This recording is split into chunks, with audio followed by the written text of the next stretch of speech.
Naqvi of Multan جناب زہرا کے کلام سے فلسفہ احکام بیان کرنے کی سعادت حاصل کر رہے ہیں۔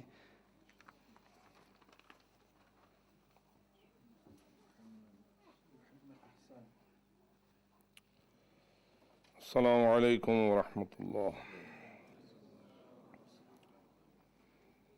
اعوذ باللہ من الشیطان الرجیم، بسم اللہ الرحمن الرحیم۔ الحمد للہ رب العالمین، والصلاة والسلام علی اشرف الانبیاء والمرسلین، سیدنا و مولانا ابی القاسم محمد۔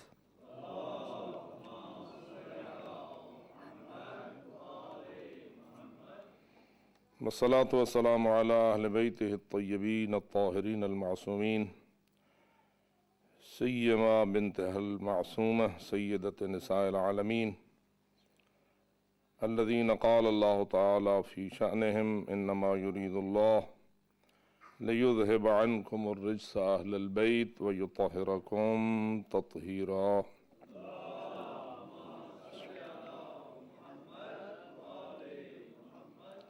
ورحمۃ اللہ علی احبابہم واصحابہم وشیعتہم وموالیہم اجمعین، ولعنۃ اللہ علی اعدائہم وقاتلیہم وظالمیہم ملعونین۔ اما بعد، فقال اللہ العظیم فی کتابہ الکریم، بسم اللہ الرحمن الرحیم، احل لکم الطیبات وحرم علیکم الخبائث۔ بآواز بلند صلوات۔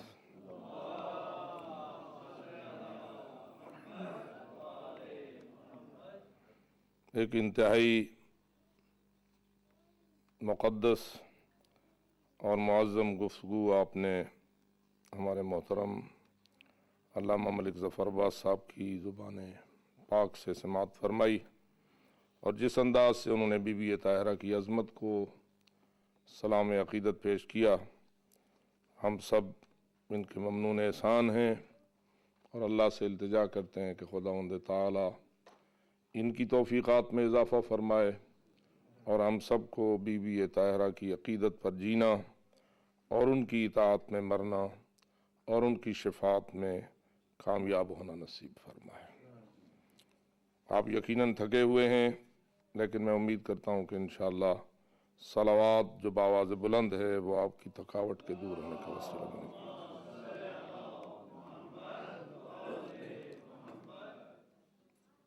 واضح ہے کہ دامن وقت بالکل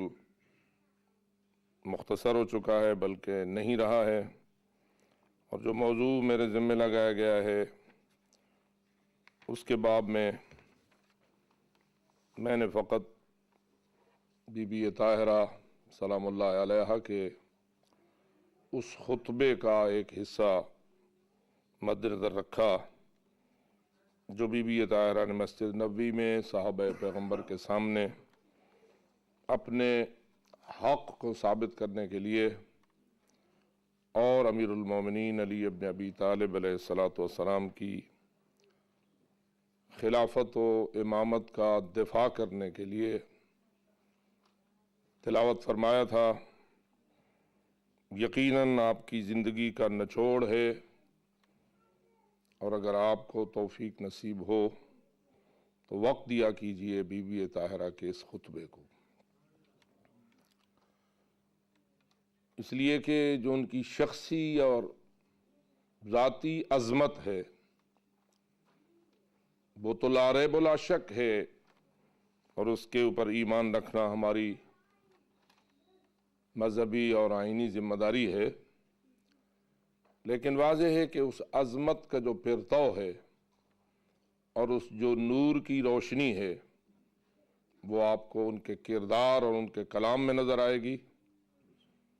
اور عموماً جو بی بی کا کردار ہے وہ گھر کی چار دیواری کے اندر رہا، اس کا بہت تھوڑا حصہ امت کے سامنے آ سکتا تھا کہ آیا،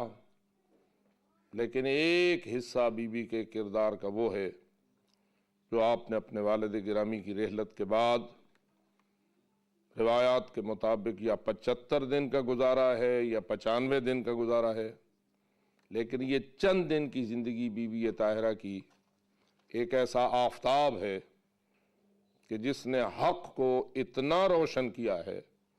کہ اگر اس حصے کو ہٹا دیا جائے تو شاید بہت سارا حق چھپ جائے گا اور باطل کا پردہ چاک کرنا مشکل ہو جائے گا۔ میں فقط چھوٹا سا اشارہ ہی کروں گا، وقت تو نہیں ہے۔ آپ جانتے ہیں کہ کربلا نے دین بچایا، اور کربلا اگر نہ ہوتی تو آج دین زندہ نہ ہوتا۔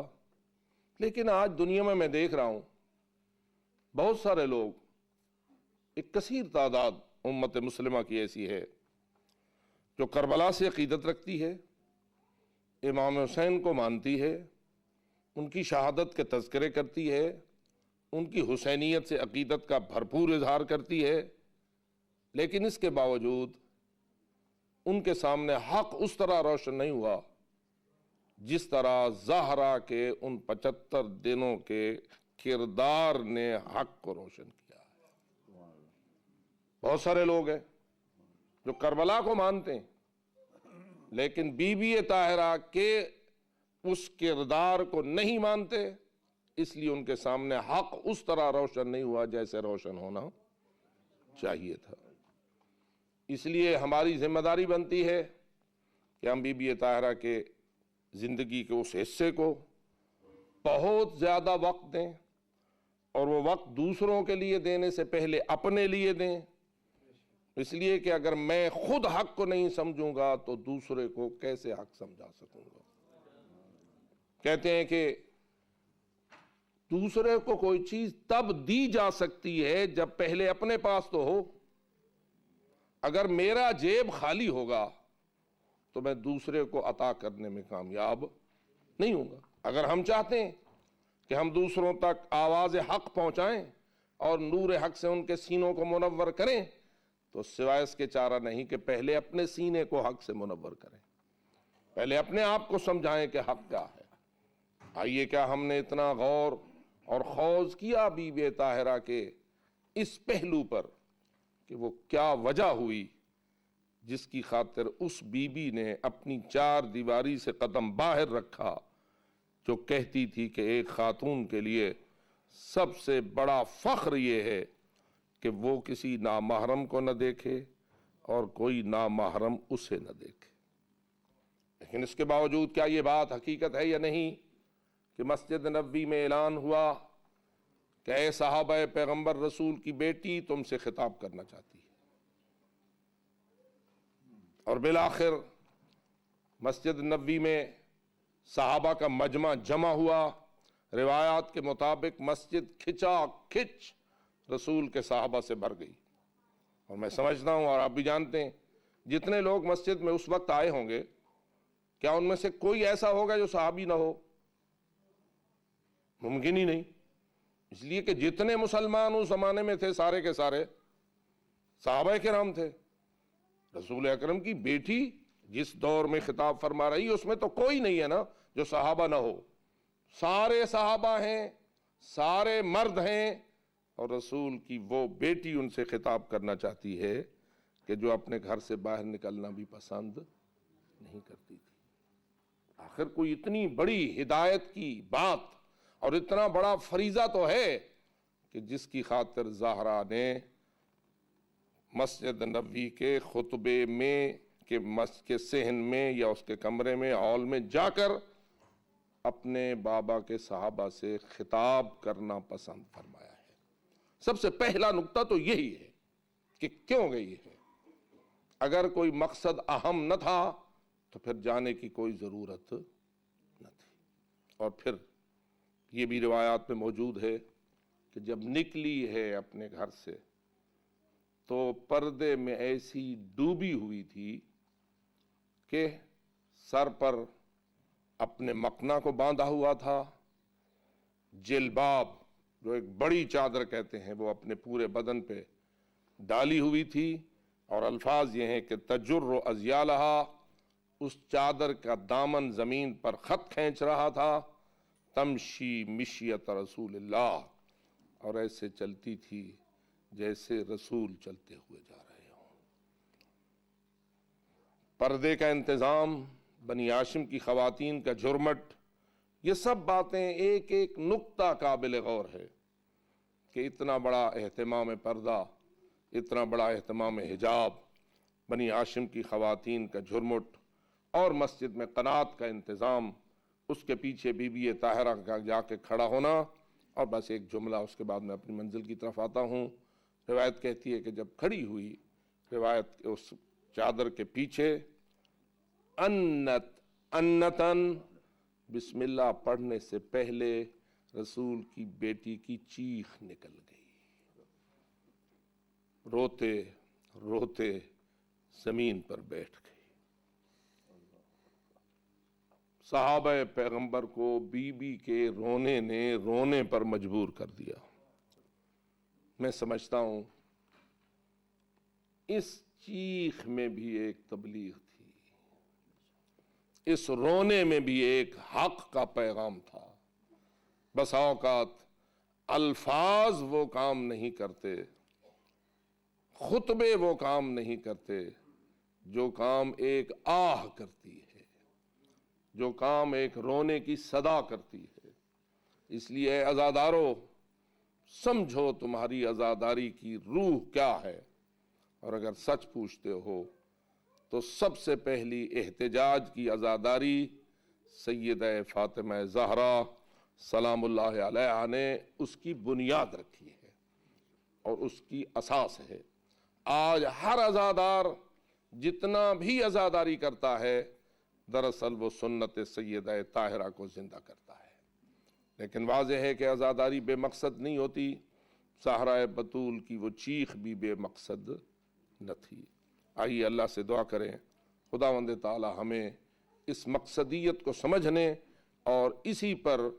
پوری طرح کار بند رہنے کی توفیق عطا فرمائے۔ جو میری اس دعا کو منوانا چاہتے ہیں وہ بآواز بلند صلوات پڑھیں۔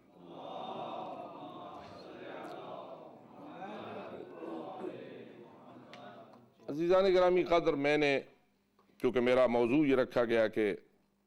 فلسفہ و اسرار احکام بی بی طاہرہ کے اس خطبے کی روشنی میں عرض کروں۔ طویل خطبہ ہے، اس کا ایک حصہ ایسا ہے جس میں بی بی طاہرہ نے اپنے بابا کی شریعت کے احکام کے اسرار و فلسفے کی طرف اشارے فرمائے ہیں۔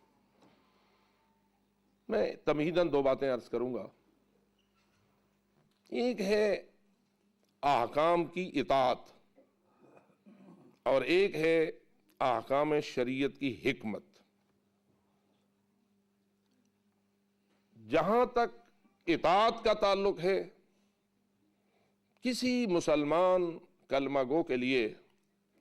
یہ روا نہیں ہے کہ وہ اطاعت کو احکام کے فلسفے اور حکمت کے علم پر موقوف کر دے۔ یعنی یہ کہے کہ جب تک مجھے احکام شریعت کی حکمتوں اور فلسفوں اور اسرار کا پتہ نہ چلے گا، اس وقت تک میں اللہ کے حکم کی اطاعت بھی نہیں کروں گا۔ پہلے مجھے اطمینان ہو کہ اس حکم کا فلسفہ کیا ہے، اس کے بعد میں اطاعت کروں گا، تو میں سمجھتا ہوں کہ اس کا کوئی جواز نہیں ہے۔ اور یہ فقط اللہ کے احکام کے بارے میں نہیں ہے، ہر وہ جس کے حکم پر عمل کرنا ضروری ہوتا ہے وہاں اطاعت لازمی ہوتی ہے، خواہ اطاعت گزار کو اس کا فلسفہ سمجھ آئے یا فلسفہ سمجھ نہ آئے، اس کی حکمتیں معلوم ہوں یہ حکمتیں معلوم نہ ہوں۔ سمجھانے کے لیے ایک مثال ہے، اگر ایک فوجی کمانڈر اپنے فوج کے سپاہیوں کو کوئی احکام جاری کرے اور کہے کہ یہ ڈیوٹی تمہاری ہے اور تم ان احکام پر عمل کرو، اور سپاہی کہے کہ جناب کمانڈر صاحب پہلے مجھے اپنے احکام کی حکمت سمجھاؤ، اس کا فلسفہ سمجھاؤ، اس کے جو اتنے بھی اسرار و رموز ہیں ان پر مجھے مطمئن کرو، تو میں تمہاری تابعداری کروں۔